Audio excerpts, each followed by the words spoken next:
शाहरुख खानचा बहुचर्चित चित्रपट डंकी 21 डिसेंबरला प्रदर्शित झाला. पठाण आणि जवान याप्रमाणेच हा चित्रपटही रेकॉर्ड तोड कमाई करेल अशी शक्यता वर्तवण्यात आली होती. मात्र प्रदर्शनाच्या पहिल्याच दिवशी डंकीने बॉक्स ऑफिसवर अपेक्षेपेक्षा कमी कमाई केली आहे. पठाण आणि जवान या चित्रपटांच्या तुलनेत डंकीने खूपच कमी कमाई केली आहे. आता चित्रपटाच्या तिसऱ्या दिवसाची आकडेवारी समोर आली आहे. सॅकनेलच्या रिपोर्टनुसार डंकीने पहिल्या दिवशी केवळ 30 कोटींची कमाई केली होती. दुसऱ्या दिवशी चित्रपटाच्या कमाईत घट बघायला मिळाली होती. दुसऱ्या दिवशी चित्रपटाने जय केला. आता चित्रपटाच्या तिसऱ्या दिवशी 26 कोटींचा गल्ला जमवला आहे. 3 दिवसात शाहरुख खानच्या डंकीने केवळ 75 कोटी 32 लाखांचा गल्ला जमवलाय.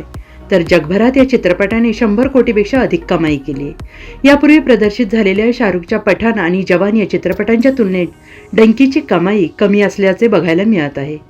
सालारच्या डंकीच्या कमाईवर परिणाम झालेला आहे. साऊथचा सुपरस्टार प्रभासच्या सालार व डंकीमध्ये टक्कर होताना दिसत आहे. सालारमुळे डंकीच्या कमाईवर परिणाम झाला असल्याची शक्यता वर्तवण्यात येत आहे. प्रशांत नील दिग्दर्शित सालारने पहिल्याच दिवशी भारतात 95 कोटी कमाई केली होती, तर जगभरात 175 कोटींचा गल्ला जमवला होता.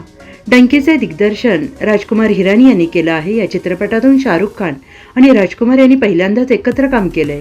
या चित्रपटात शाहरुखशिवाय तापसी पन्नू, विक्की कौशल, बोमन इराणी यांच्या महत्त्वाच्या भूमिका आहेत. या चित्रपटाचं बजेट 85 कोटी असल्याचं सांगण्यात येत आहे.